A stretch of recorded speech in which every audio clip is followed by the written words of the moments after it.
राज्यात जवळपास 630 स्थानिक स्वराज्य संस्थांच्या सार्वत्रिक निवडणुका प्रलंबित।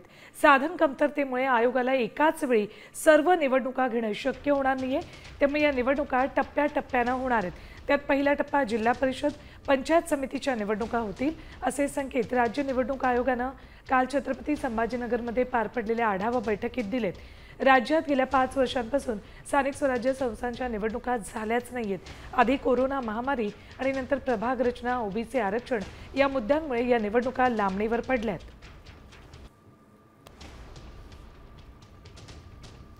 पंचायत समिती, नगरपरिषदा, नगरपंचायतींच्या निवडणुका ऑक्टोबरमध्ये होतील, तर नोव्हेंबरमध्ये जिल्हा परिषदेच्या निवडणुका होतील। निवडणुकांचं हे संभाव्य वेळापत्रक आहे, तर डिसेंबरमध्ये महापालिका निवडणुका होण्याची शक्यता आहे।